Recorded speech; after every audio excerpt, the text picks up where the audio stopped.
ipinagpalit sa iba, ginamit bilang kasangkapan, at itinuring na basahan sa sariling pamamahay. Akala ni Homer, mananatiling bulag si Amara sa kanyang mga kasalanan. Pero isang gabi, ang katotohanang mas matalas pa sa kutsilyo ang dudurog sa kanyang kaharian. Sino ang tunay na biktima at sino ang magbabayad? Sa bawat patak ng luha, isang plano ang nabubuo. Handa ka na bang makita ang pagbangon ng isang inalipustang asawa? Huwag kang mag-alala, Mama. Wala siyang kaalam-alam. Isang pirma na lang sa mga papeles na ito at siya na ang lalabas na may-ari ng lahat ng mga dummy accounts. Kapag nalaman ng mga awtoridad ang tungkol sa nawawalang pondo, si Amara ang kakaladka rin sa kulungan, hindi ako. Ang boses ni Homer ay malamig pa sa yelo, walang bakas ng pag-aalinlangan o awa. Sumunod ang isang matalim na tawa mula kay Doña Remedios, ang biyena ni Amara na kailanman ay hindi siya tinuring na pamilya. Mabuti naman kung ganoon, masyado na siyang pabigat sa bahay na ito. Pagkatapos ng lahat ng itinulong natin sa pamilya niya, panahon na para bayaran niya ang utang na loob niya sa paraang kapaki-pakinabang sa atin. At yung babae mo, kailan mo siya balak ipakilala sa akin? Soon, Ma. Hinihintay lang namin na maayos ang lahat para maisama ko na rin ang anak ko rito. Hindi ko hahayaang lumaki ang bata na isang hamak na accountant lang ang kinikilalang ina. Sa labas ng pinto ng marangyang opisina ni Homer, napatigil ang mundo ni Amara. Ang kanyang mga kamay, na bahagyang nanginginig, ay mahigpit na nakahawak sa isang pilak na tray. Doon ay nakapatong ang isang espesyal na kare-kare, ang paboritong putahe ni Homer na 5 oras niyang matiyagang niluto para sa kanilang ika-5 anibersaryo ng kasal. Nakasuot pa siya ng isang simpleng bestidang bulaklakin, ang paborito raw ni Homer, at ang kanyang buhok ay maingat na nakaayos. Inakala niyang ang gabing ito ay puno ng pag-ibig at pasasalamat. Ngunit ang bawat salitang narinig niya mula sa loob ay tila mga lason na nadahan-dahang pumapatay sa bawat selula ng kanyang pagkatao. Naramdaman ni Amara ang biglang panlalamig ng kanyang mga dulo ng daliri. Ang bigat ng tray na kanyang hawak ay tila naging 100 kilo. Hinihila ang kanyang balikat pababa sa kailaliman ng kawalan ng pag-asa. Ang kanyang lalamunan ay nanunuyo at ang bawat hininga ay parang paglunok ng mga bubog. Gusto niyang sumigaw, gusto niyang itapon ang tray at komprontahin ang asawang pinagkatiwalaan niya ng kanyang buhay. Ngunit ang kanyang katawan ay tila naging bato. Walang luhang pumatak, ngunit ang kanyang puso ay tila isang basong kristal na unti-unting nagkakaroon ng mga bitak sa bawat segundong lumilipas. Ang init ng ulam na tumatagos sa tray ay hindi na niya nararamdaman. Ang tanging naroroon ay ang ganap na pamamanhid ng kanyang kaluluwa. Ang lalaking pinangakuan niyang mamahalin hanggang sa huling hininga ay ang siya palang maghuhukay ng kanyang libingan habang siya ay buhay pa. Dahan-dahan, sa kabila ng panghihina ng kanyang mga tuhod, ay napaatras si Amara. Ang bawat hakbang sa makapal na karpet ay tila paglakad sa ibabaw ng mga pako. Ang kanyang isipan ay pilit na inuunawa ang katotohanang katatapos lang niyang marinig. Hindi lang siya basta pinagtataksilan sa pag-ibig. Siya ay ginagamit bilang isang kasangkapan upang pagtakpan ang mga krimen ng taong itinuring niyang bayani. Utang na loob. Ang bulong niya sa kanyang sarili, isang bulong na tila isang sumpa na nanggagaling sa pinakamalalim na bahagi ng kanyang gunita. Dahil ba sa perang ibinayad ni Homer sa ospital ng kanyang ama noon, ay kailangan na niyang isuko maging ang kanyang kalayaan at dangal? Nang marinig niya ang tunog ng pag-ikot ng doorknob mula sa loob, mabilis na lumiko si Amara sa madilim na pasilyo. Bit-bit ang tray ng pagkaing puno ng pagmamahal na ngayon ay wala ng silbi. Pumasok siya sa kusina at dahan-dahang inilapag ang tray sa ibabaw ng lamesa. Ang bawat galaw niya ay mekanikal, tila isang manika na nawalan ng buhay. Tiningnan niya ang kanyang mga kamay. Ang mga kamay na nag-alaga kay Homer tuwing ito ay may sakit. Ang mga kamay na nag-ayos ng bawat gusot sa buhay ng pamilyang ito. Isang matalas na sulyap ang ibinigay niya sa nakasabit na kalendaryo. Ang petsang yon na dapat sana ay simula ng bagong yugto ng kanilang pagsasama ay naging petsa ng kanyang kamatayan bilang isang biktima. Narinig niya ang mga yabag ni Homer na papalapit sa kusina. Ang boses nito ay muling nagkunwaring malambing gaya ng dati. Amara, sweetheart, nasaan ka na? Nagugutom na ako. Tumingin si Amara sa refleksyon niya sa bintana ng kusina. Ang babaeng naroon ay hindi na ang mahina at masunuring asawa na kilala nila. Sa gitna ng dilim at ng hapdi ng pagkakatraidor, isang malamig na liwanag ang nagsimulang mag-alab sa kanyang mga mata. Kung ang mga numero ang gagamitin nila para mabulok siya sa kulungan, ang mga numero rin ang gagamitin niya para wasakin ang kahariang binuo ni Homer sa kasinungalingan. Ngunit hanggang kailan niya kayang magpanggap? Kaya ba niyang sikmurain ang bawat halik at yakap ng lalaking naghanda na ng kanyang posas? Narito ako, Homer, sagot ni Amara. Ang kanyang boses ay patag, walang emosyon, ngunit may lalim na hindi kailanman mauunawaan ng kanyang asawa. Inihanda ko ang lahat para sa'yo. Ang lahat-lahat. Habang pumasok si Homer sa kusina at niyakap siya mula sa likod, naramdaman ni Amara ang matinding pandidirong gumagapang sa kanyang balat. Ang bawat sentimetro ng pagdikit ng kanilang katawan ay tila isang babala. Isang tanong ang nanatiling nakabitin sa hangin. Isang tanong na magsisilbing mitya ng lahat. Paano nga ba matatakasan ng isang ibon ng hawla kung ang mismong nagpakain sa kanya ang siyang bumasag sa kanyang mga pakpak? Ang sikat ng araw na pumapasok sa bintana ng kusina ay hindi nagdala ng init sa pakiramdam ni Amara. Sa halip, tila bawat sinag nito ay naglalantad sa bawat alikabok at dumi sa loob ng mansyong dati niyang itinuring na paraiso. Habang inihahanda niya ang almusal, ang kanyang mga galaw ay maingat at tahimik, tila isang anino na natatakot mabasag ang katahimikan ng umaga. Masyadong matabang ang kape, Amara. Ilang beses ko bang sasabihin sa'yo na ayusin mo ang pagtitimpla?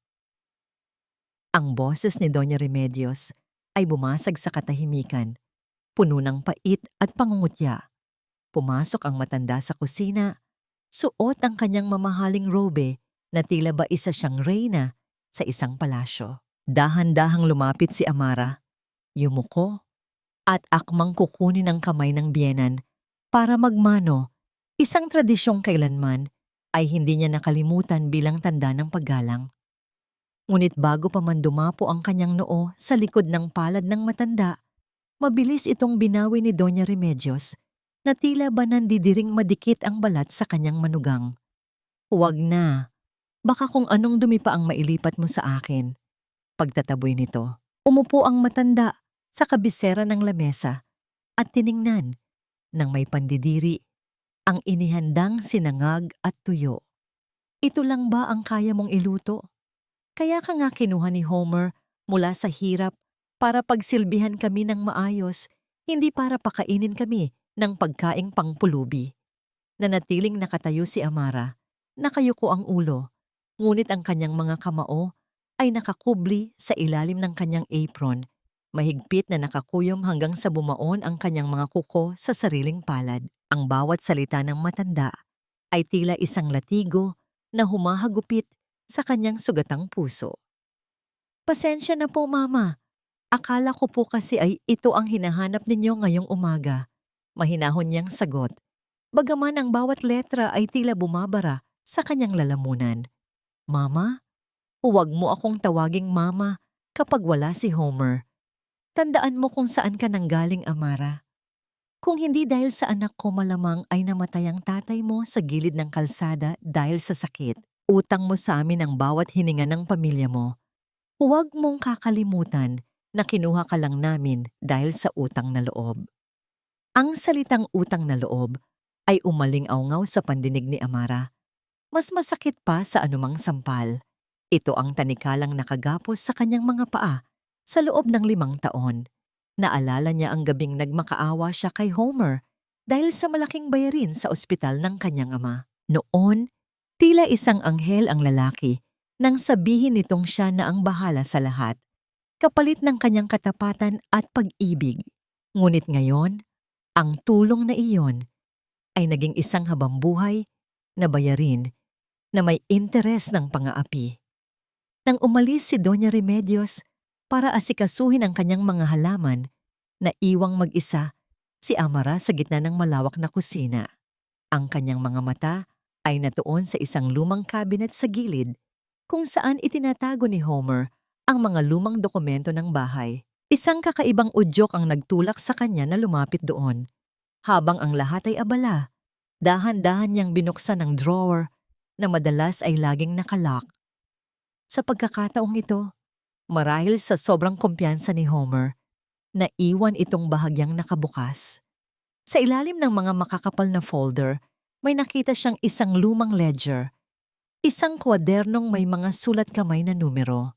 Binuklat niya ito at nahanap ang petsa kung kailan dinala ang kanyang ama sa ospital. Ang kanyang puso ay mabilis na tumibok nang makita ang pangalan ng kanyang ama. Ngunit ang nakita niya ay hindi isang record ng donasyon o tulong. Ito ay isang listahan ng pautang na may pirma ng kanyang yumaong ama. Ngunit may mga numerong tila hindi nagtutugma. Sa ilalim ng bawat halaga, may mga nota tungkol sa transfer of rights at collateral. Nanigas si Amara nang mapagtanto ang isang katotohanan. Ang perang ipinambayad ni Homer sa ospital ay hindi galing sa sarili nitong bulsa bilang tulong. Ito ay galing sa pagbebenta ng maliit na lupang pag-aari ng kanyang ama sa probinsya na lihim na ipinalipat ni Homer sa pangalan nito habang nag-aagaw buhay ang matanda. Hindi siya tinulungan ni Homer, ninakawan siya nito. Ginawa siyang alipin para bayaran ng isang utang na sa katunayan ay pera naman talaga ng kanyang pamilya. Isang malamig na kilabot ang gumapang sa kanyang likuran nang marinig niya ang tunog ng mabibigat na yabag ni Homer sa hagdanan.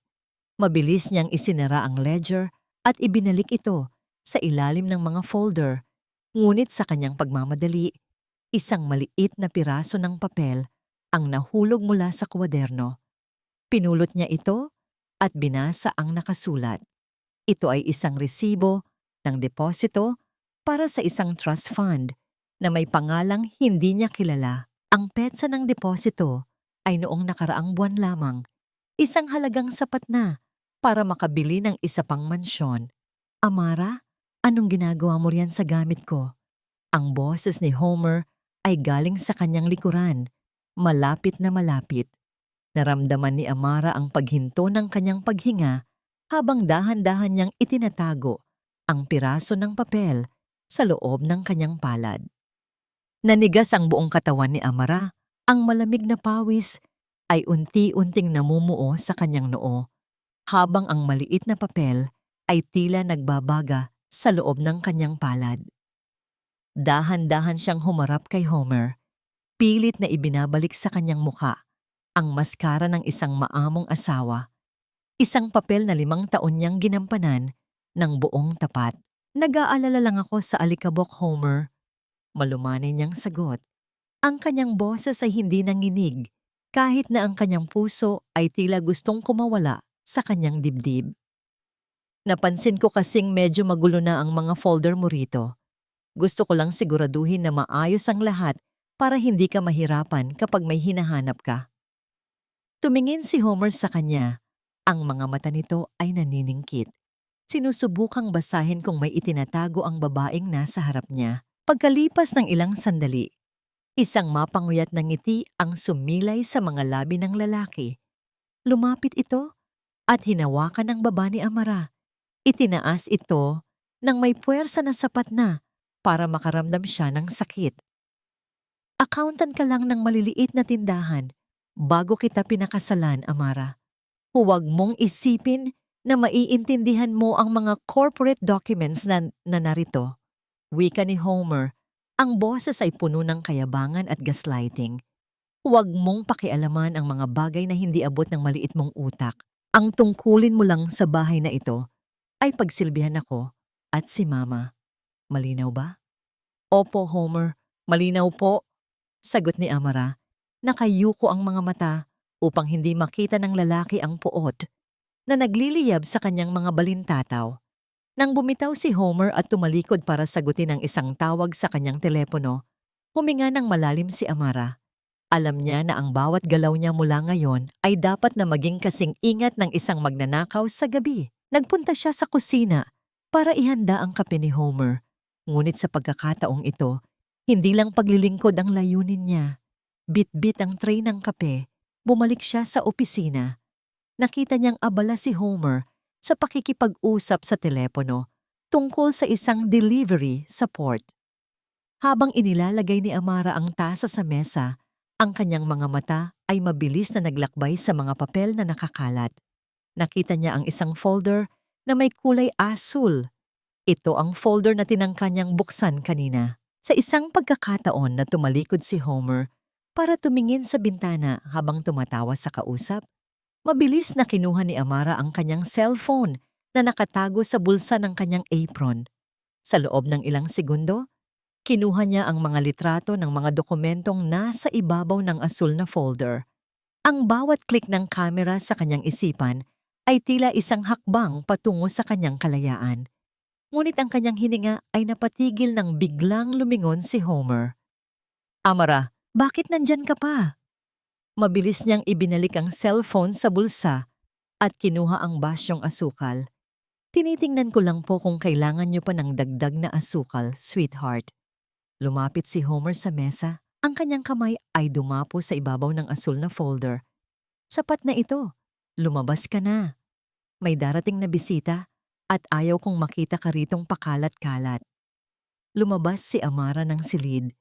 Ang kanyang puso ay tumatambol ng malakas. Pagdating sa banyo, mabilis niyang tiningnan ang mga litratong nakuha niya. Habang sinusuri niya ang mga numero, ang kanyang kasanayan bilang isang accountant ay muling nabuhay. Ang mga entries ay hindi para sa lehitimong negosyo. Ang mga ito ay mga dummy accounts at ang mas nakakapanghina ng tuhod. Ang lahat ng mga illegal na transaksyong ito ay may nakalakip na digital signature niya. Ginamit ni Homer ang kanyang pangalan at lisensya para gawing legal ang maruming pera ng pamilya nila. Ang lalaking pinaglingkuran niya ay hindi lang siya ninakawan ng nakaraan, kundi binalak din siyang itapon sa bilangguan para sa kinabukasan. Isang matinding panginginig ang bumalot sa kanyang katawan. Ngunit sa gitna ng takot, isang malamig na determinasyon ang nabuo. Hindi na siya ang biktima na iiyak sa sulok. Siya ang accountant na sisira sa balanse ng kanilang mga kasalanan. Bumalik siya sa kusina nang marinig ang tunog ng doorbell.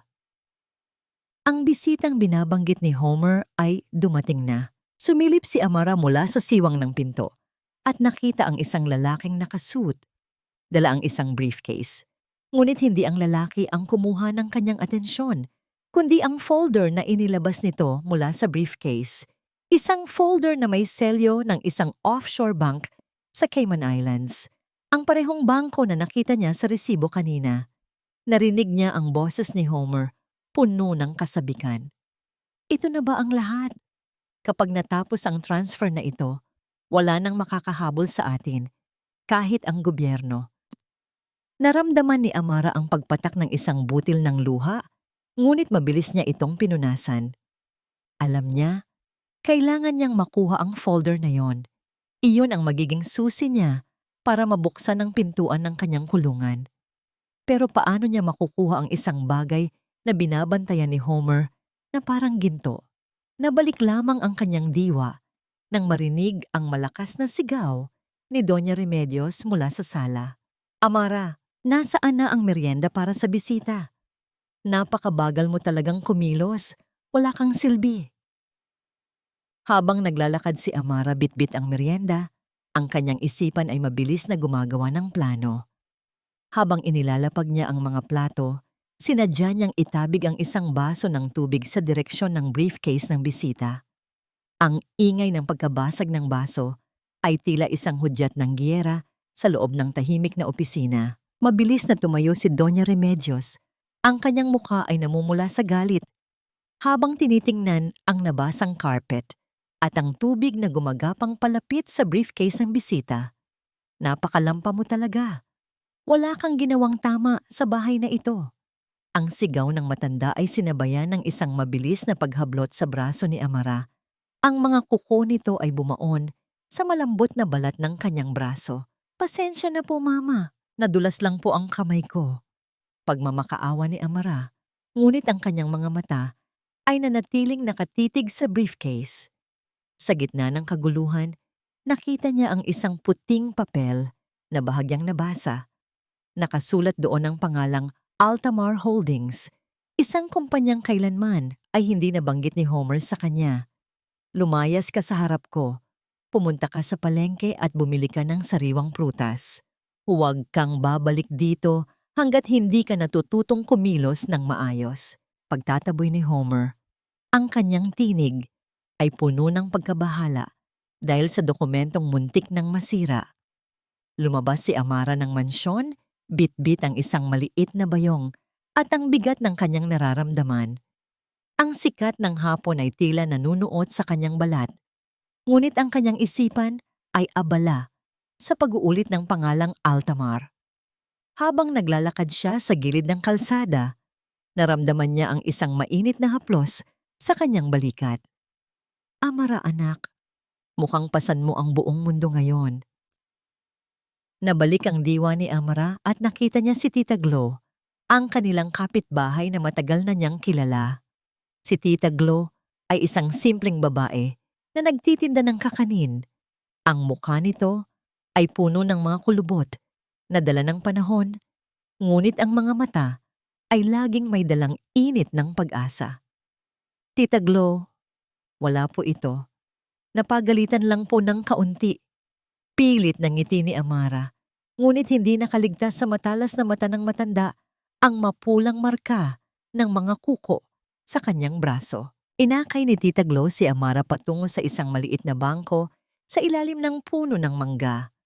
Kumuha ang matanda ng isang supot ng mainit pang pandesal at hinati ito sa dalawa. Heto, kumain ka muna. Alam mo, Amara, ang buhay ay parang pagmamasa ng tinapay. Kailangan mong dumaan sa matinding panggigipit at init bago ka maging masarap at matibay. Sa gitna ng katahimikan ng hapon, habang pinagsasaluhan nila ang payak na pagkain, naramdaman ni Amara ang isang uri ng kapayapaan na matagal na niyang hindi nararanasan. Ang bawat kagat ng pandesal ay tila nagbibigay ng lakas sa kanyang nanghihinang loob. Tita, bakit po ba may mga taong kayang manakit ng mga taong nagmamahal sa kanila? Tanong ni Amara. Ang kanyang boses ay bahagyang nanginginig. Tiningnan siya ng malalim ni Tita Glo. Dahil ang tingin nila sa pag-ibig ay pag-aari, hindi pagbabahagi. Tandaan mo ito, anak. Ang gintong hawla, gaano man ito kakinang at kamahal, ay nananatiling isang hawla. Ang ibon ay nilikha para lumipad, hindi para itago sa likod ng mga rehas na ginto. Ang mga salitang yon ay tumimo sa puso ni Amara. Naramdaman niya ang unti-unting pagtigas ng kanyang determinasyon. Hindi na siya papayag na maging isang palamuti lamang sa palasyo ng mga kasalanan ni Homer. Nang bumalik siya sa mansyon ng magtakip silim, ang bahay ay balot na ng katahimikan. Tulog na si Doña Remedios at nasa labas pa si Homer para sa isang emergency meeting.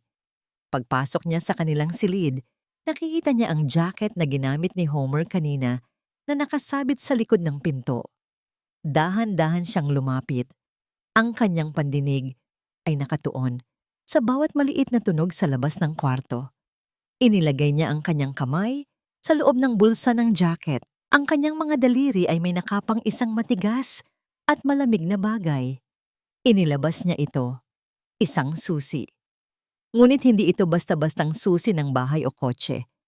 Ito ay isang maliit na susi na may nakaukit na logo ng isang sikat na hotel sa lungsod at may nakasabit na maliit na tag na may numerong room 402. Naramdaman ni Amara ang mabilis na pagtibok ng kanyang puso. Ang hotel na yon ay hindi malayo sa kanilang tirahan. Bakit may susi ng kwarto ng hotel si Homer? At bakit ito tila itinatago sa lihim na bulsa ng kanyang jacket? Narinig niya ang tunog ng pagbubukas ng gate sa ibaba. Ang sasakyan ni Homer ay dumating na. Mabilis niyang ibinalik ang susi, ngunit bago pa man niya mailabas ang kanyang kamay, naramdaman niya ang isa pang piraso ng papel sa loob ng parehong bulsa. Isang resibo ng alahas, isang kwintas na may pendant na diamante. Alam ni Amara na hindi siya nakatanggap ng anumang alahas sa kanilang anibersaryo kahapon. Ang tanging ibinigay ni Homer ay ang malamig na balita ng kanyang balak na ipahamak siya. Sino ang tumanggap ng kwintas na ito? At ano ang kinalaman ng room 402 sa mga lihim na transaksyon ni Homer? Sa gitna ng kadiliman ng kanilang silid, habang naririnig niya ang mga hakbang ni Homer na paakyat sa hagdan, isang panibagong layer ng pagtataksil ang nabuksan. Ang mist of distrust ay lalong kumapal. At sa pagkakataong ito, hindi na lang pera ang pinag-uusapan. May ibang tao na involved sa buhay ni Homer, isang taong posibleng maging mitya ng kanyang tuluyang pagbagsak o ng kanyang kaligtasan. Amara, bakit gising ka pa? Ang boses ni Homer ay umalingaw-ngaw mula sa pinto. Ang kanyang anino ay humaba sa sahig. Tila isang halimaw na handang lumamon sa anumang oras. Mabigat ang mga paper bag na bitbit ni Amara habang binabagtas niya ang makintab na pasilyo ng mall. Ang bawat hakbang niya ay tila may kadena. Hila-hila ang bigat ng mga utos ni Doña Remedios, mga mamahaling kurtina, mga imported na bitamina, at mga bagong kagamitan para sa bahay na hindi naman niya pag-aari. Ang lamig ng aircon sa loob ng gusali ay sumasalungat sa init ng pagod na nararamdaman ng kanyang katawan. Sa kanyang paglalakad patungo sa exit, napahinto siya sa tapat ng isang eksklusibong butik. Ang salamin ng estante ay malinaw, at sa loob nito, nakita niya ang isang babaeng tila nabubuhay sa mundong ipinagkait sa kanya. Ang babae ay nakaupo sa isang velvet na sofa, tumatawa habang kausap ang sales lady. Bata ito, makinis ang balat, at suot ang isang pulang bestida na lalong nagpatingkad sa kanyang mapusyaw na kutis. Ngunit hindi ang ganda ng babae ang nagpatigil sa paghinga ni Amara. Ito ay ang kwintas na nakapulupot sa leeg nito. Ang palawit na diamante ay kumikislap sa ilalim ng ilaw ng chandelier, tila ng aasar. Ito ang eksaktong disenyo na nakita niya sa resibong nakatago sa bulsa ni Homer kagabi. Ang halaga ng kwintas na yon ay sapat na para bayaran ang lahat ng utang ng kanyang yumaong ama. Sapat na para hindi siya maging alipin ng pamilyang ito. Tila may sariling isip ang mga paa ni Amara. Pumasok siya sa loob ng butik.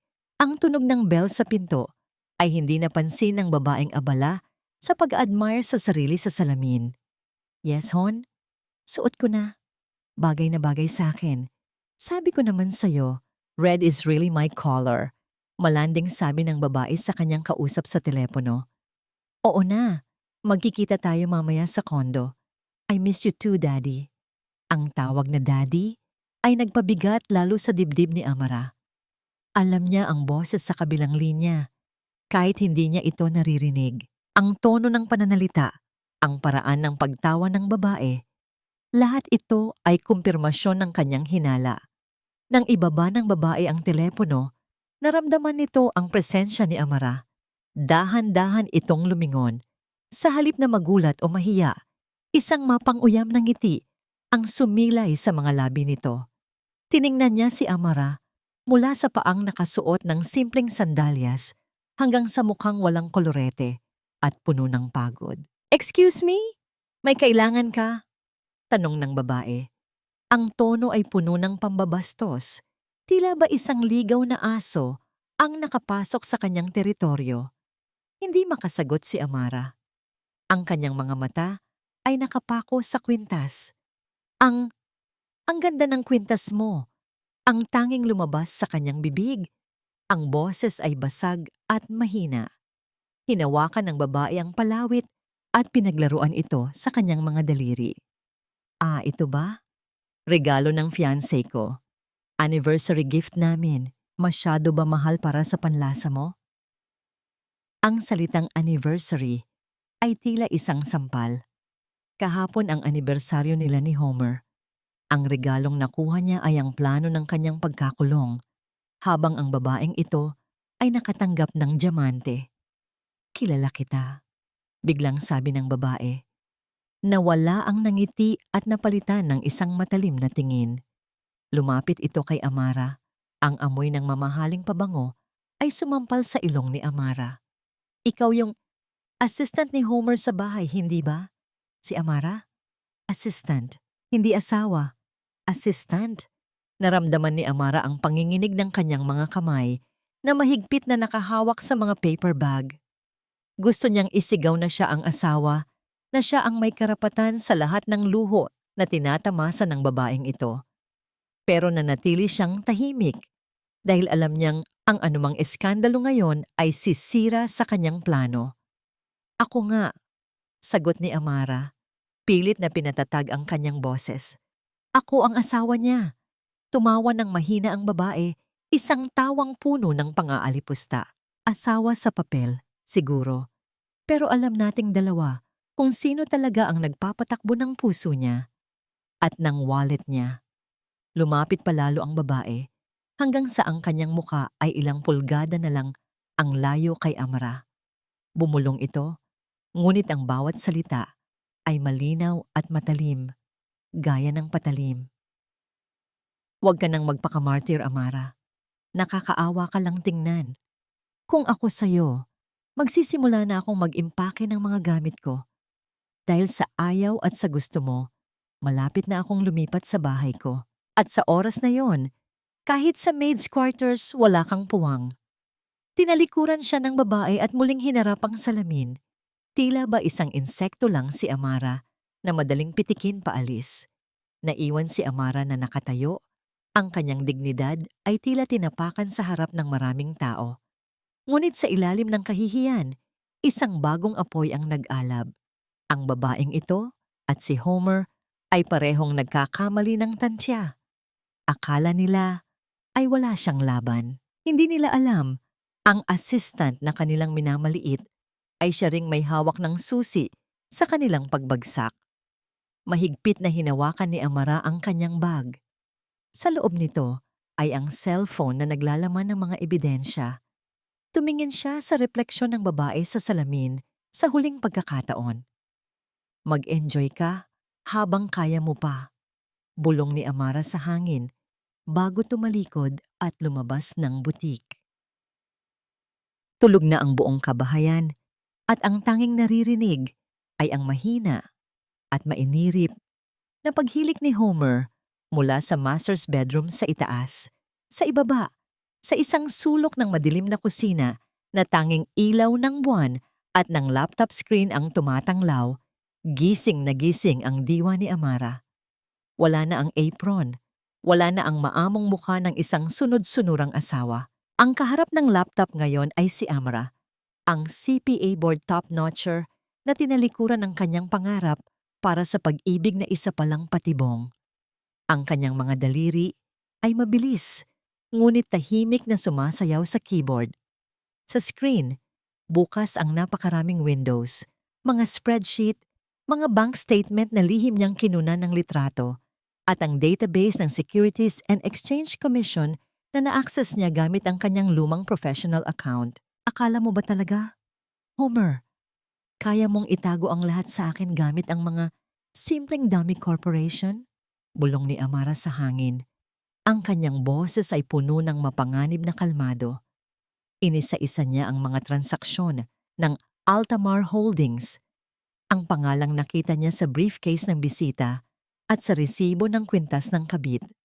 Sa mata ng isang karaniwang tao, mukhang lehitimong import-export business ang kumpanya. Pero sa mata ng isang ekspertong accountant tulad ni Amara, ang mga numero ay sumisigaw ng katiwalian.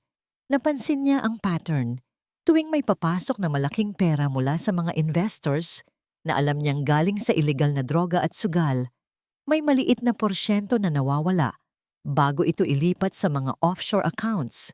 Sa bawat 10 milyong pumapasok, may kalahating milyon na naglalaho sa ilalim ng kategoryang miscellaneous expenses at consultancy fees. At ang nakakagulat, ang mga fees na ito ay pumapasok sa isang account na nakapangalan sa isang yayang matagal ng patay. Napasinghap si Amara at napatakip ng bibig. Hindi lang naglalaban ng maruming pera si Homer, ninanakawan din niya ang kanyang sariling sindikato. Ang asawa niya ay isang traidor, hindi lang sa kanya, kundi pati sa mga kriminal na kasabwat nito. "You're skimming off the top, Homer," bulong niya. Ang kanyang mga mata ay nanlalaki sa gulat at tuwa. "Napakalaki ng bilib mo sa sarili mo. Ninanakawan mo ang mga taong pumapatay ng walang alinlangan." Ito ang alas na hinahanap niya. Kung malalaman ng mga boss ni Homer na kinukupitan sila nito, hindi na kailangan ni Amara na maghintay sa mabagal na usad ng batas. Ang mismong mundo ni Homer ang kakain sa kanya ng buhay, pero hindi sapat ang hinala. Kailangan niya ng matibay na ebidensya. Kailangan niyang ma-download ang tunay na ledger na nasa private server ni Homer. Habang inihahanda niya ang isang decryption program na natutunan niya mula sa dati niyang kliyenteng IT expert, biglang nag-iba ang kulay ng kanyang screen. Isang notification ang lumabas sa kanang bahagi. Isang email. Kumabog ng malakas ang dibdib ni Amara. 2:00 na ng madaling araw. Walang dapat na nagpapadala ng email sa kanya, lalo na sa lumang email address na ito na matagal na niyang hindi ginagamit.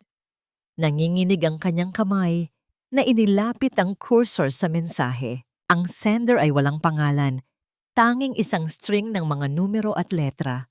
Binuksan niya ito. Walang laman ng body ng email, walang bati, walang paliwanag. Tanging isang attachment lamang, isang litrato. Nang mag-load ang imahe, muntik nang mabitawan ni Amara ang laptop. Ito ay isang litrato niya. Kuha sa mismong sandaling ito, nakaupo sa dilim ng kusina, nakaharap sa laptop. Ang anggulo ay galing sa labas ng bintana, sa likuran niya. May nanonood sa kanya. Kasunod nito, isang linya ng text ang lumabas sa ibaba ng litrato. "Alam ko ang hinahanap mo, Amara. At alam ko rin kung paano ka tutulungan na pabagsakin siya. Kita tayo bukas." Bago pa man siya makahuma, narinig niya ang lagaslas ng mga dahon sa labas ng bintana at ang papalayong mga yabag sa damuhan. Mabilis na isinara ni Amara ang laptop at pinatay ang ilaw. Ang kanyang puso ay tila sasabog sa takot at pagtataka. Kalaban ba ito? O isang kakampi na nagtatago sa dilim? Ang sikat ng araw ay tila walang kapangyarihang pawiin ang lamig na bumabalot sa puso ni Amara habang nakatayo siya sa harap ng lumang pampublikong ospital. Ang amoy ng antiseptiko at gamot ay agad na bumuhay sa mga alaalang pilit niyang kinalimutan. Ang tunog ng mga makinang tumutunog, ang mga nagmamadaling nurse, at ang huling hininga ng kanyang ama. Nagpaalam siya kay Doña Remedios na mamimili lang ng mga rekado para sa hapunan. Ngunit ang kanyang mga paa ay dinala siya rito, sa lugar kung saan nagsimula ang kanyang pagkakautang kay Homer. Kailangan niyang kumpirmahin ang hinalang na buo mula sa ledger na nakita niya. Pumasok siya sa billing section. Ang kanyang mga kamay ay mahigpit na nakahawak sa strap ng kanyang bag para pigilan ang panginginig nito. Lumapit siya sa isang clerk na mukhang pagod na sa dami ng inaasikaso. "Magandang umaga po. Gusto ko lang po sanang humingi ng kopya ng final statement ng tatay ko, si Nicanor Cruz. Namatay po siya rito 5 taon na ang nakakaraan." Magalang na wika ni Amara. Matapos ang ilang minutong paghahanap sa mga lumang files sa computer, kumunot ang noo ng clerk. "Ma'am, sigurado po ba kayo sa PETSA? Kasi dito po sa record, ang nakalagay ay discharged against medical advice due to insufficient funds," bago siya binawian ng buhay. Nanlaki ang mga mata ni Amara. "Imposible po. Binayaran ng asawa ko ang buong operasyon. Sinabi niya sa akin na ginawa ng mga doktor ang lahat, pero sadyang mahina na ang puso ng tatay ko." Ihinarap ng clerk ang monitor kay Amara. Doon, sa malinaw na itim at puting letra, nakasulat ang katotohanang dumurog sa kanyang mundo. Ang nakalagay sa status ng operasyon ay canceled. Walang operasyong naganap. Ang perang ibinigay daw ni Homer ay hindi kailanman nakarating sa cashier ng ospital. Ang kanyang ama ay hindi namatay dahil sa sakit. Namatay ito dahil hinayaan lang itong maubusan ng hininga habang hinihintay ang bayad na ipinangako ni Homer. Ang bayad na nanggaling sana sa lupang ninakaw din ng asawa niya mula sa matanda. Naramdaman ni Amara ang pagguho ng lupa sa ilalim ng kanyang mga paa. Ang bawat sandali ng pasasalamat, ang bawat gabing pinagsilbihan niya si Homer ng may ngiti, ang bawat pang-aalipusta ni Doña Remedios na tinanggap niya dahil sa utang na loob. Lahat ng yon ay nakabase sa isang malagim na kasinungalingan. Pinatay ni Homer ang kanyang ama sa pamamagitan ng pagdadamot at pagkatapos ay ginamit ang kamatayang yon para alipinin siya. Naglakad palabas ng ospital si Amara na tila isang bangkay na naglalakad. Ang ingay ng kalsada ay naging ugong na lamang sa kanyang pandinig. Umuwi siya sa mansyon nang wala sa sarili. Ang kanyang mga mata ay tuyo. Ngunit ang kanyang kaluluwa ay lumuluhan ng dugo. Pagpasok niya sa kanyang kwarto, dumiretso siya sa ilalim ng kanyang kama at hinila ang isang lumang kahon. Binuksan niya ito at inilabas ang isang lumang unan, ang paboritong unan ng kanyang ama na itinago niya bilang huling alaala. Niyakap niya ito ng mahigpit, isinubsob ang kanyang muka sa tela na amoy luma at gamot pa rin. Doon, sa gitna ng katahimikan ng kwartong yon, bumigay ang kanyang damdamin. Ang kanyang mga balikat ay yumanig sa tindi ng kanyang pag-iyak, ngunit walang boses na lumabas sa kanyang bibig. Natuto na siyang maging tahimik sa kanyang pagdurusa. Ang sakit ay pisikal.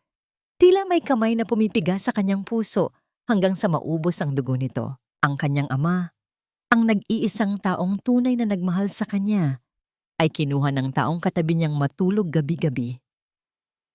Ilang oras siyang nanatili sa ganoong posisyon hanggang sa maubos ang lahat ng luha. Nang tumayo siya, ibang Amara na ang kumilos. Naglakad siya papunta sa salamin ng tokador.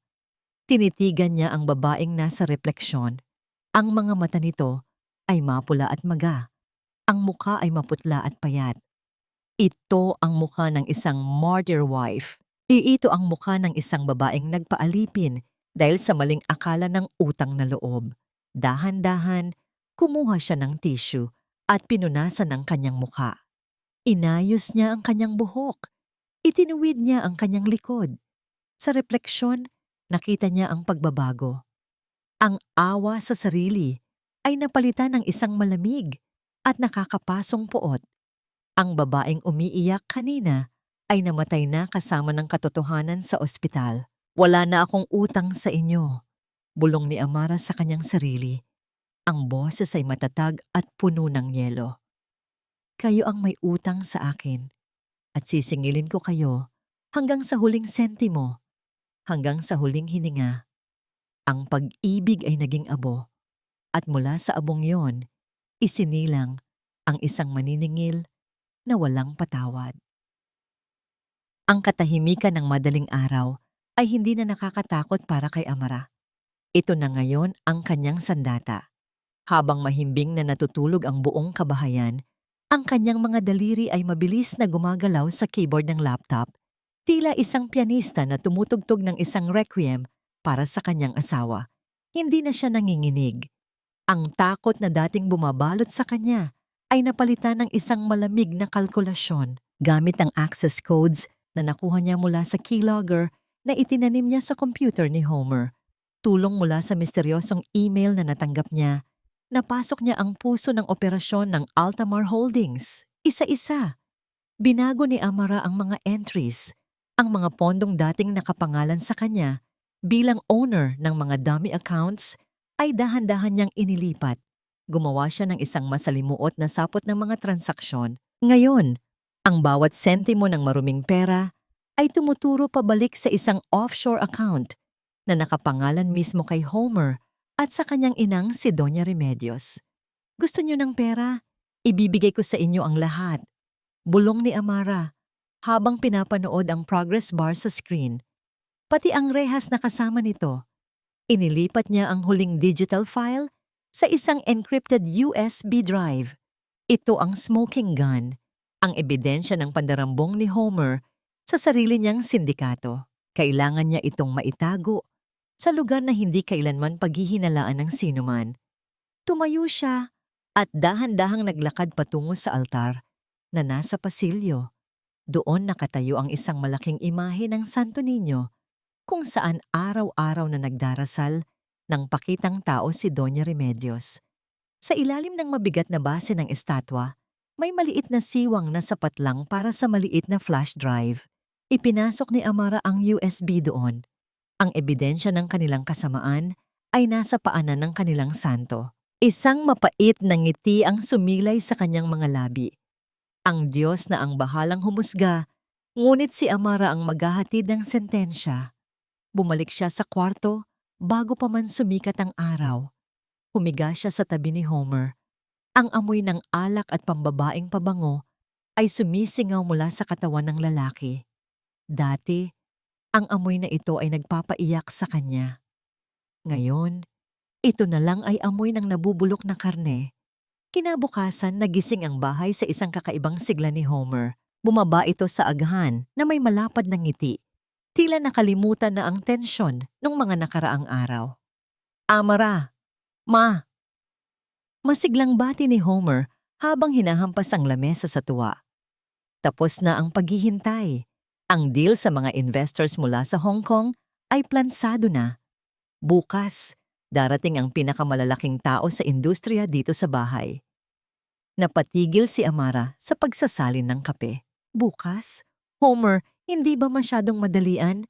Wala tayong nakahandang menu at ang bahay ay... Huwag ka nang magreklamo. Putol ni Doña Remedios na ngayon ay nagniningning din ang mga mata sa pag-asa ng pera. Kilos lang ang kailangan, Amara. Kung kailangan mong maglinis hanggang madaling araw, gawin mo. Ito ang pagkakataon natin para yumaman lalo. Lumapit si Homer kay Amara at hinawakan ang kanyang balikat. Ang hawak ay mahigpit, puno ng pagmamay-ari. Makinig ka, Amara. Ang party na ito ay hindi pwedeng pumalpak. Ang mga darating ay hindi ordinaryong negosyante. Sila ang mga partners ko. Kapag natuwa sila bukas, pirma na lang ang kulang at makakalipad na tayo pa Europe. Iwanan na natin ang lahat ng problema dito. Tinitigan ni Amara ang asawa. Alam niya kung ano ang ibig sabihin ng makakalipad pa Europe. Ibig sabihin noon, tatakas na sila ni Homer at ng kabit nito at iiwan si Amara na may hawak na baga ng mga kaso. Gagawin ko ang lahat, Homer. Magiging perpekto ang gabi. Sagot ni Amara, ang kanyang boses ay malambing at masunurin. Good. Dahil kung may mangyayaring mali, inilapit ni Homer ang mukha sa kanya. Ang bango ng mint ay hindi maitago ang baho ng kanyang banta. Alam mo naman na ikaw ang may hawak ng libro, di ba? Ikaw ang mananagot sa kanila. Tumalikod si Homer at tumawa habang kausap ang ina. Hindi nila nakita ang pagdilim ng mukha ni Amara. Ang party bukas ay hindi para sa tagumpay ni Homer. Ito ang magiging entablado ng kanyang pagbagsak. Ang mga bisita, ang mga kriminal na partners na ninanakawan ni Homer nang hindi nila alam ay darating. At sisiguraduhin ni Amara na sa gabing iyon, malalaman nila kung saan napupunta ang kanilang pera. Ang bitag ay nakalatag na. Ang pain ay ang kasakiman ni Homer. At ang mga bisita, bukas ang magsisilbing mga leon na kakain sa kanya. Ngunit habang naghahanda si Amara, isang text message ang dumating sa kanyang lumang cellphone na nakatago sa ilalim ng lababo. Mag-ingat ka. May padating na cleaner ang sindikato bukas. Kung pumalpak ang plano, walang ititirang buhay sa mansyon na yon. Napahawak si Amara sa gilid ng lababo. Ang stakes ay tumaas. Hindi na lang kulungan ang nakataya.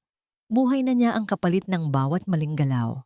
Ang buong mansyon ay nagliliwanag, tila isang higanting parola sa gitna ng madilim na gabi sa Forbes Park. Ang bawat kristal sa naglalakihang chandelier ay bagong linis at ang mga mamahaling muebles ay pinakintab hanggang sa maaari ng manalamin ang sino mang titingin.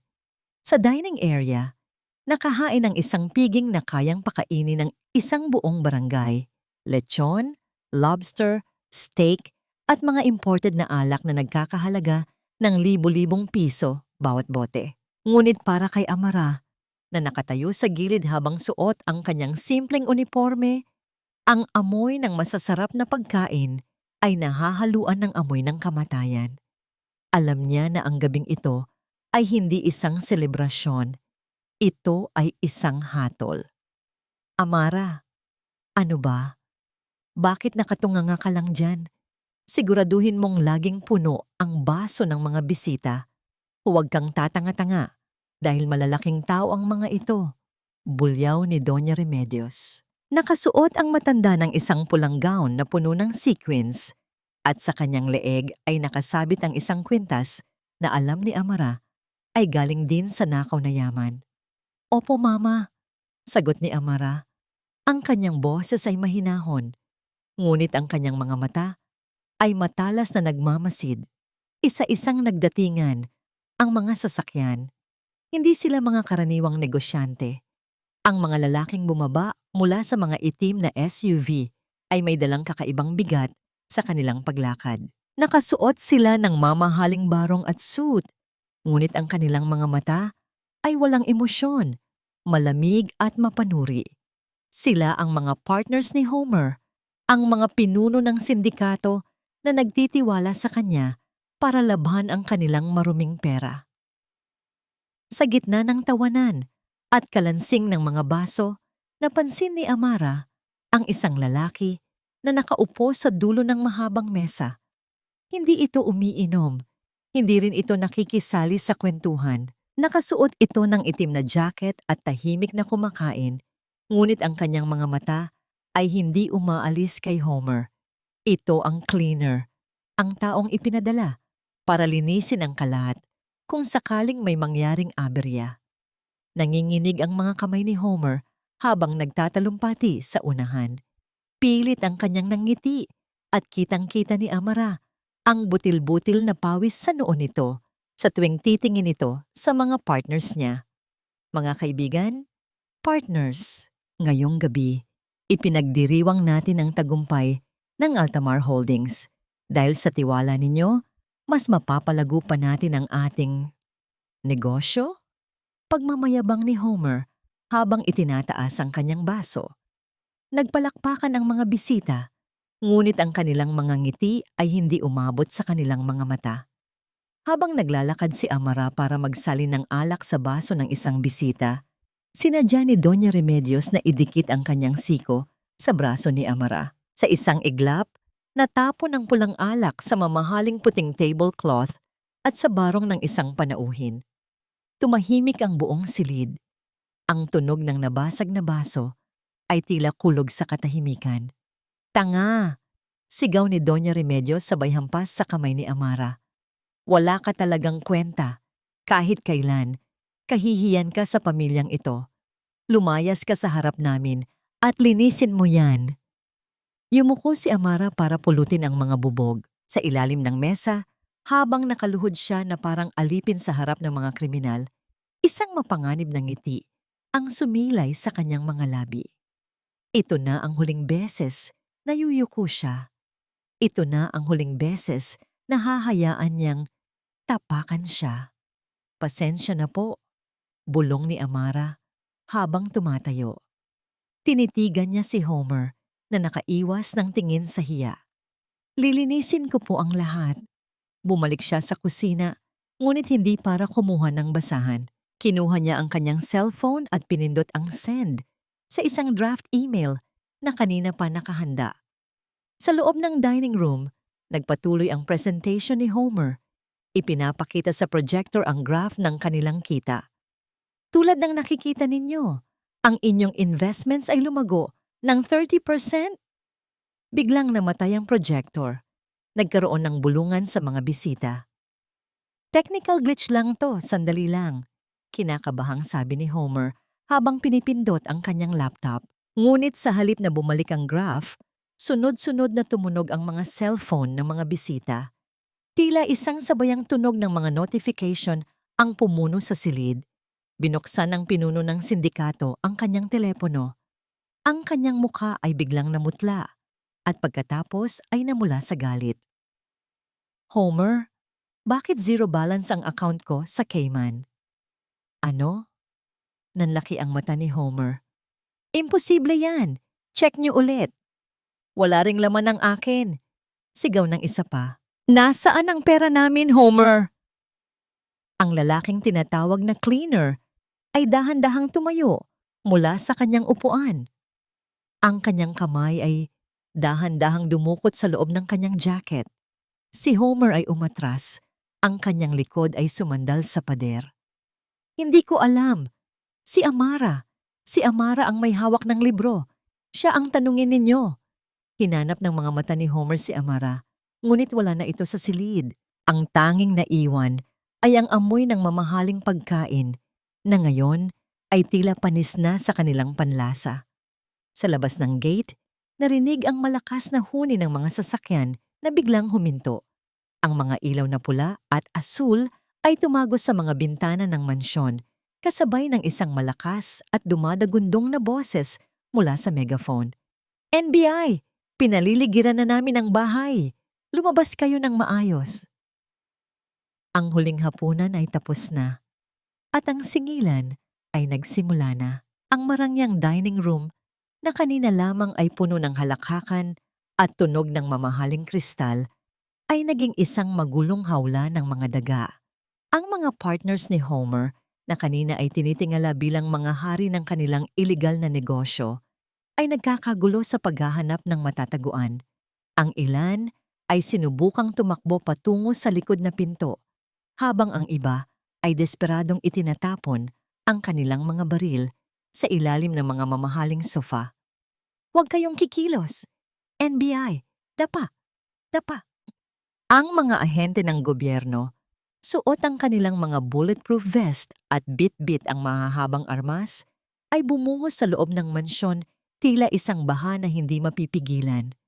Ang bawat sulok ng bahay ay napuno ng mga unipormadong lalaki. Walang nagawa ang mga private security ni Homer. Masyado silang nabigla sa bilis ng mga pangyayari. Si Homer, ang kaninang mayabang na host, ay nanginginig na nagtago sa ilalim ng mahabang mesa. Ang kanyang mukha ay halos humalik sa sahig na puno ng natapong alak at nabasag na pinggan. Si Doña Remedios naman ay nakatayo sa gitna ng kaguluhan, sumisigaw at nagwawala. Hindi makapaniwala na ang kanyang palasyo ay pinasok ng mga taong itinuturing niyang mababa sa kanya. Anong karapatan ninyong pasukin ang pamamahay ko? Hindi niyo ba ako kilala? Sigaw ng matanda, habang pilit na inaalis ang kamay ng isang ahente na pumuwersa sa kanya na umupo. Isang matikas na lalaki ang lumapit sa gitna. Ang head agent. Hinila nito si Homer mula sa ilalim ng mesa. Ang dating makapangyarihang mukha ng Altamar Holdings ay ngayon ay puno ng pawis, luha at sipon. Homer Cruz, inaaresto ka namin para sa kasong large-scale money laundering, tax evasion at estafa. Matigas na wika ng ahente habang pinipusasan ang mga kamay ni Homer sa likod. Hindi, nagkakamali kayo. Sigaw ni Homer, ang kanyang mga mata ay nanlalaki sa takot. Lumingon-lingon siya, hinahanap ang tanging tao na pwede niyang ituro. Hindi sa akin yan, sa asawa ko, si Amra. Siya ang accountant. Siya ang may hawak ng libro. Siya ang nagmanipula ng lahat ng ito para idiin ako. Sumali si Doña Remedios sa sigawan. Oo, yung babaeng yun. Yung manugang kong walang utang na loob. Siya ang magnanakaw. Hanapin niyo siya. Biglang tumahimik ang paligid nang marinig ang tunog ng mga takong napapalapit mula sa pasilyo. Ang mga ahente ay humawi, nagbibigay daan. Lumabas si Amara. Wala na ang suot niyang uniporme ng katulong. Nakasuot siya ngayon ng isang simpleng itim na blazer at slacks, ang kanyang lumang corporate attire na matagal nang nakatago sa baul. Ang kanyang buhok ay nakapusod ng maayos at ang kanyang mukha ay wala ng bahid ng takot o pagkaapi. Hawak niya ang isang folder. "Nandito ako, Homer!" Ang boses ni Amara ay kalmado, ngunit ang lamig nito ay mas matindi pa sa aircon ng mansyon. "Amara, sabihin mo sa kanila." Pagmamakaawa ni Homer, na ngayon ay lumuhod sa harap ng mga ahente. "Sabihin mo na ikaw ang pumirma sa lahat ng dokumento. Ikaw ang may-ari ng mga dummy accounts, hindi ba? Ikaw ang nagpatakbo ng lahat." Lumapit ang head agent kay Amara at kinuha ang folder na inabot nito. Binuksan ng ahente ang folder at ipinakita ang laman kay Homer. "Mr. Cruz," wika ng ahente, "ayon sa mga dokumentong ipinadala sa amin ng isang anonymous source at base sa forensic audit na ginawa namin sa mga files na narecover sa flash drive na nakatago sa ilalim ng inyong Santo Niño, ikaw at ang iyong ina ang sole signatories ng lahat ng offshore accounts." "Ano?" Natulala si Homer. "Imposible! Si Amara ang pumirma. Ginamit ko ang lisensya niya." Lumapit si Amara, nakatayo siya sa harap ng nakaluhod na asawa. Tiningnan niya ito ng diretso sa mata. "Ginamit mo ang lisensya ko, oo," sagot ni Amara. "Pero nakalimutan mo, Homer, na ako ang gumagawa ng mga libro. Sa bawat dokumentong akala mo ay pinirmahan ko, binago ko ang digital signature code. Sa bawat account na binuksan mo, inilipat ko ang ownership sa tunay na pangalan mo.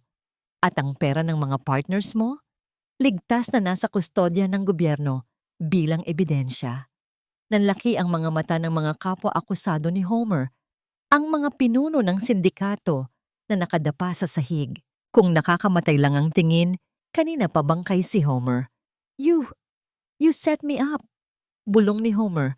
Ang kanyang boses ay garalgal. "Asawa mo ako, Amara. Pinakain kita. Binuhay kita." Isang mapait na tawa ang kumawala kay Amara. "Binuhay? Ginawa mo akong alipin. Pinatay mo ang tatay ko dahil sa kasakiman mo.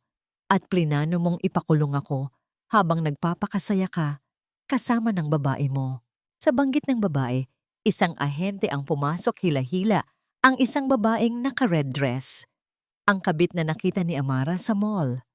Umiiyak ito at sira-sira ang makeup. Ang kwintas na diamante ay tinanggal na ng mga otoridad bilang ebidensya ng ill-gotten wealth. "Homer! Sabi mo ligtas ako!" sigaw ng babae habang pinupusasan din. Tiningnan ni Amara ang buong eksena.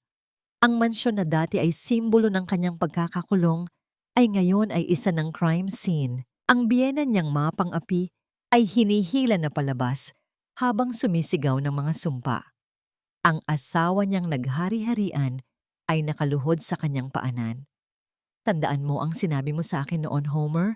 tanong ni Amara habang papalapit ang mga ahente para bitbitin si Homer.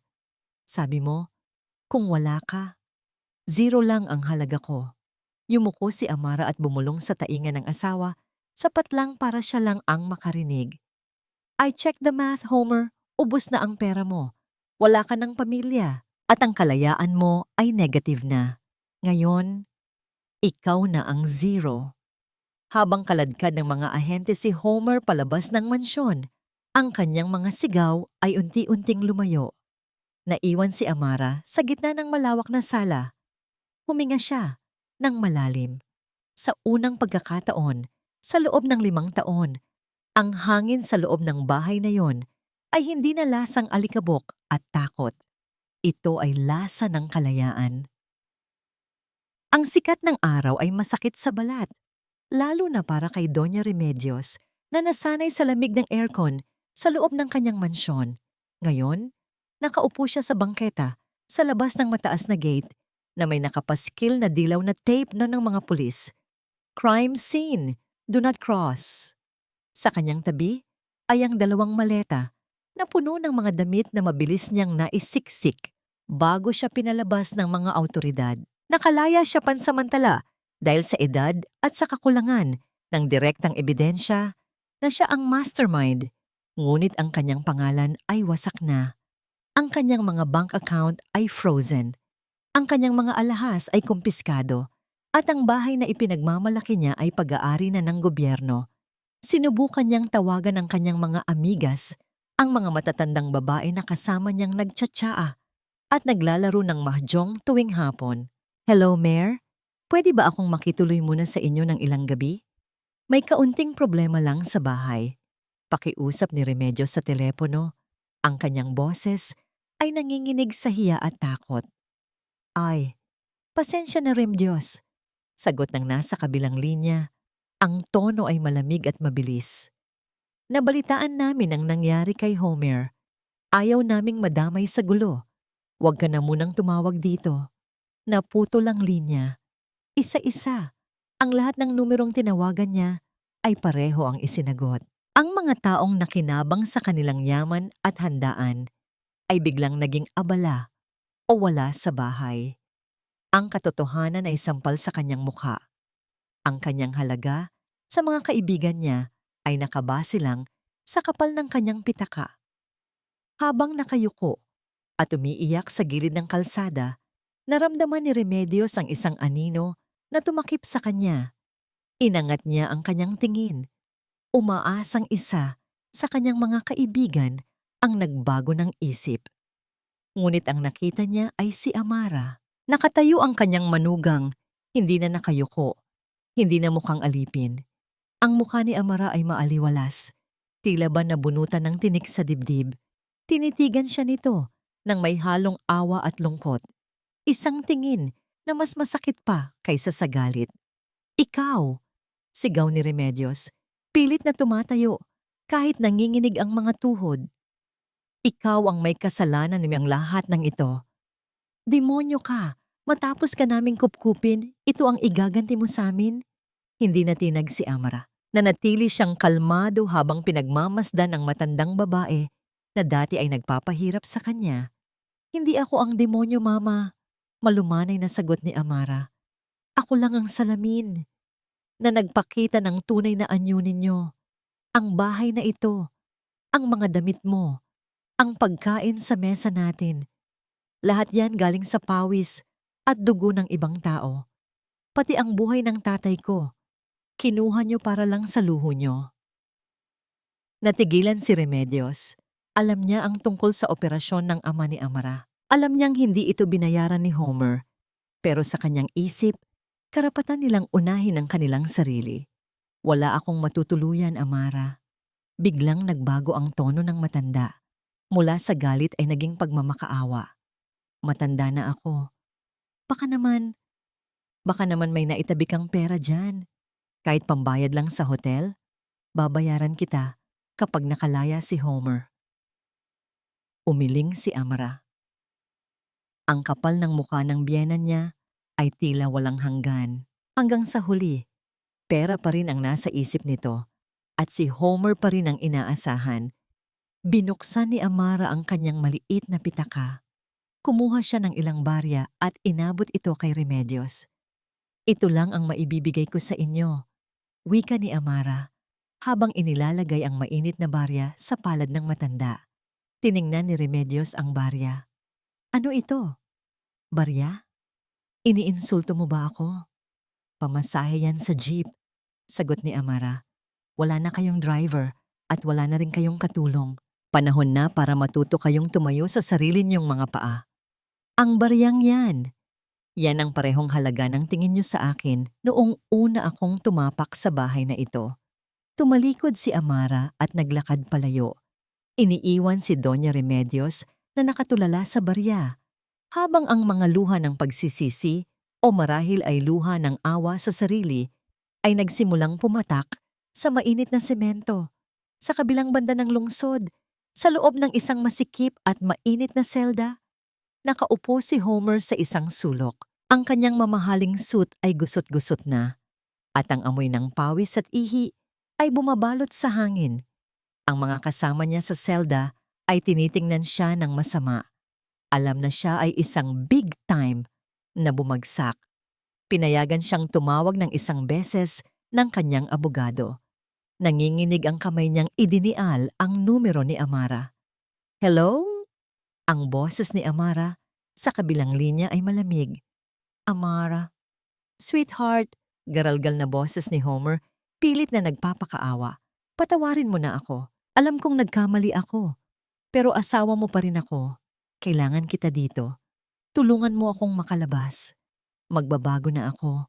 Pangako. Tayo na lang ulit. Iwanan na natin ang lahat. Natahimik ang kabilang linya.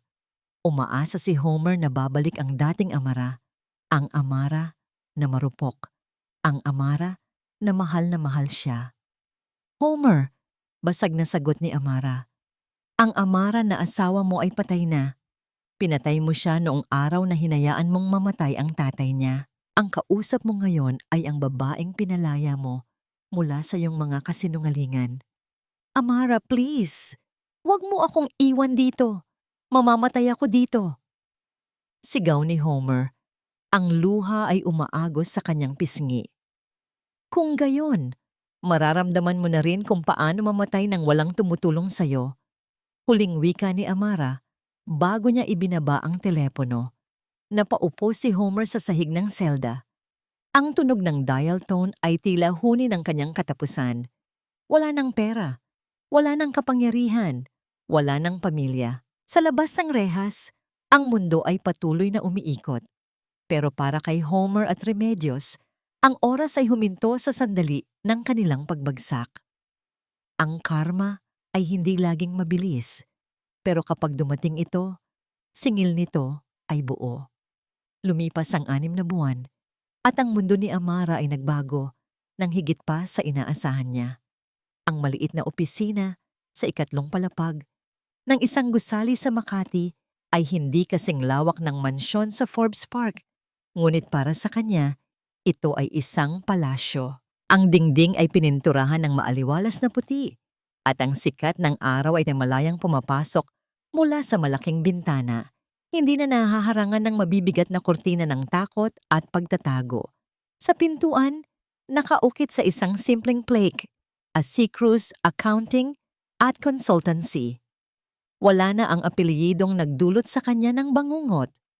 Abala si Amara sa pagrerepaso ng financial statement ng isang kliyente, isang kooperatiba ng mga magsasaka na tinutulungan niyang ayusin ang kanilang buwis. Dati, ang kanyang talino ay ginagamit upang pagtakpan ang nakaw na yaman. Ngayon, ginagamit niya ito upang protektahan ang pinaghirapan ng mga mararangal na tao. Ang bawat pirma niya ay hindi na may halong kaba, kundi puno ng integridad at dangal. Bumukas ang pinto at pumasok ang isang pamilyar na mukha. Si Tita Glo, ang kapitbahay na nagbigay sa kanya ng pandesal at pag-asa noong panahong lugmok na lugmok siya, ay may bitbit na basket ng kakanin. Tita Glo, hindi mo na kailangang magdala ng pagkain dito. Nakangiting salubong ni Amara habang tumatayo para yakapin ang matanda. Hayaan mo na anak. Gusto ko lang makita kung gaano ka kaganda ngayon. Wika ni Tita Glo habang pinagmamasdan si Amara. Hinaplos ng matanda ang pisngi ni Amara. Noong una kitang nakita sa labas ng mansyon na yon, para kang bulaklak na nalalanta sa dilim. Pero ngayon, tingnan mo ang sarili mo. Namumukadkad ka na. Napaluha si Amara. Ang mga salita ni Tita Glo ay tumagos sa kanyang puso. Salamat po, Tita. Kung hindi dahil sa payo ninyo tungkol sa gintong hawla, baka hanggang ngayon ay nandoon pa rin ako, naghihintay ng awa. Ikaw ang nagpalaya sa sarili mo, Amara. Ako ay taga-abot lang ng susi, pero ikaw ang nagbukas ng pinto. Sagot ni Tita Glo ng may pagmamalaki. Habang nagmemeryenda sila, napag-usapan nila ang mga balita. Si Homer ay nahatulan na ng habambuhay na pagkakabilanggo at inilipat sa bilibid. Ang kanyang mga dating kaibigan sa sindikato ay isa-isang tumestigo laban sa kanya para mapababa ang sarili nilang tentensya. Si Doña Remedios naman ay kasalukuyang nasa isang charitable home para sa mga matatanda. dahil walang kamag-anak na gustong kumupkop sa kanya. Ang kayamanan at kapangyarihan na kanilang sinamba ay naglaho na parang usok. Minsan, naiisip ko kung dapat ba akong maawa sa kanila. Pag-amin ni Amara habang nakatingin sa kanyang tasa ng kape. Ang awa ay para sa mga nagkamali at gustong magbago, anak. Pero ang hustisya ay para sa mga nanadya at nanakit ng lubos. Ginawa mo lang ang tama. Ibinigay mo sa kanila ang buhay na sila mismo ang pumili. Payo ni Tita Glo. Nang magpaalam si Tita Glo na iwang mag-isa si Amara sa kanyang opisina, tumayo siya at lumapit sa bintana. Ang kalangitan ay nagpapalit na ng kulay mula sa asul patungo sa kulay kahel at lila ng paglubog ng araw. Sa ibaba, nakita niya ang mga taong nagmamadaling umuwi. Dati, siya ay isa sa mga taong takot umuwi. Takot sa kung anong pasakit ang naghihintay sa kanya. Ngayon, may sarili na siyang apartment. Maliit, simple, pero puno ng kapayapaan. May kumatok muli sa pinto. Pumasok ang kanyang secretary. Ma'am Amara, nandyan na po si Attorney Marco. Siya po yung tumulong sa atin sa kaso. Gusto raw po kayong imbitahan sa dinner para i-celebrate ang panalo sa huling hearing. Napangiti si Amara. Si Attorney Marco, ang lalaking naniwala sa kanya noong walang ibang gustong makinig. Ang lalaking tumingin sa kanya ng may respeto, hindi bilang isang biktima, kundi bilang isang babaeng matapang. Sabihin mo, susunod na ako, sagot ni Amara. Kinuha niya ang kanyang bag at pinatay ang ilaw sa opisina. Bago siya lumabas, lumingon siya sa huling pagkakataon sa silid na yon. Ang bawat sulok ay saksi ng kanyang pagbangon. Wala na ang martyr wife. Wala na ang accountant ng sindikato. Ang babaeng naglalakad palabas ng pinto ay si Amara Cruz. Malaya, buo, at higit sa lahat masaya. Ang paglubog ng araw ay hindi katapusan. Ito ay pangako na bukas. Sisikat muli ang liwanag para sa mga taong marunong lumaban. Ang hangin sa dalampasigan ay may dalang alat at lamig. Ngunit para kay Amara, ito ay amoy ng bagong simula. Nakatayo siya sa pinong buhangin. Pinapanood ang dahan-dahang paglubog ng araw sa kanluran. Ang kulay ng langit ay pinaghalong lila at ginto. Tila isang pinta ng kapayapaan na matagal niyang ipinagkait sa kanyang sarili. Sa kanyang likuran, malayo sa ingay ng syudad at sa madilim na anino ng mansyon sa Forbes Park, ay isang maliit na rest house na nabili niya mula sa kanyang sariling ipon at pagsisikap. Hindi ito kasing laki ng dati niyang tirahan, ngunit bawat sulok nito ay puno ng liwanag at walang bahid ng takot. Mula sa kanyang kinalalagyan, tanaw ni Amara ang isang lalaking naglalakad palapit, si Attorney Marco. May dala itong 2 baso ng juice at isang mainit na ngiti. Hindi ito nagmamadali. Nirerespeto nito ang kanyang espasyo, ang kanyang katahimikan. Sa piling ni Marco, natutunan ni Amara na ang pag-ibig ay hindi nananakal. Ito ay nagpapalaya. Hindi pa sila opisyal na magkasintahan, ngunit ang pagkakaibigang may respeto ay sapat na pundasyon para sa isang posibleng bukas. Binalik ni Amara ang tingin sa dagat. Napabuntong hininga siya at kasabay noon ay ang pagpapakawala sa huling bigat na dinadala ng kanyang puso. Nabalitaan niya ang nangyari kay Homer sa loob ng bilibid. Ang dating mapagmataas na hari ay ngayon ay sunod-sunuran sa mga mayor ng selda, namayat at nawalan ng katinoan dahil sa paulit-ulit na pagsisisi. Si Doña Remedios naman ay namayapa na sa Home for the Aged noong nakaraang linggo, mag-isa at walang dumalaw. Tinanong siya noon ng pari kung napatawad na ba niya ang mga ito. Napapikit si Amara at dinama ang hangin sa kanyang mukha. Ang pagpapatawad para sa kanya ay hindi ang pagtanggap muli sa mga taong sumira sa kanya. Hindi iyon pagbabaliwala sa kasalanan. Ang tunay na pagpapatawad ay ang pagputol sa tali ng galit na nagdudugtong sa kanya sa kanila. Pinalaya na niya ang sarili mula sa puot dahil hindi deserve ng mga ito na occupyhin pa ang kanyang isipan. Pa, bulong ni Amara sa hangin, kausap ang alaala ng kanyang ama. Bayad na tayo, hindi sa pera, kundi sa hustisya. Wala na tayong utang na loob sa mga mapang-api. Naramdaman niya ang isang mainit na presensya sa kanyang tabi. Inabot ni Marco ang baso sa kanya. Malalim yata ang iniisip mo, wika ni Marco sa malumanay na boses. Tumingin si Amara sa kanya at ngumiti. Isang ngiting umaabot sa kanyang mga mata.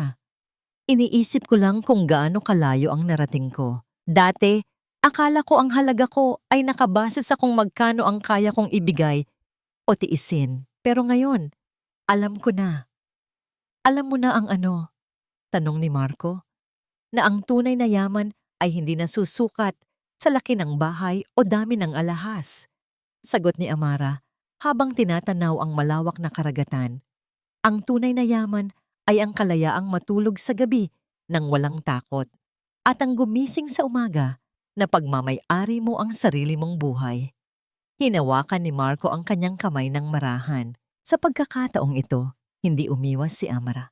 Ang hawak ay mainit, ligtas at totoo. Ang mga alon ay patuloy na humahalik sa pampang, binubura ang mga bakas ng paa sa buhangin, tulad ng pagbura ng panahon sa mga sugat ng kahapon. Si Amara, ang dating bilanggo ng maling pag-ibig at huwad na utang na loob, ay wala na. Ang nakatayo sa harap ng dagat ay isang babaeng buo, matapang, at higit sa lahat, malaya. At sa wakas, ang kanyang puso ay nahanap na ang tahanang nararapat para dito.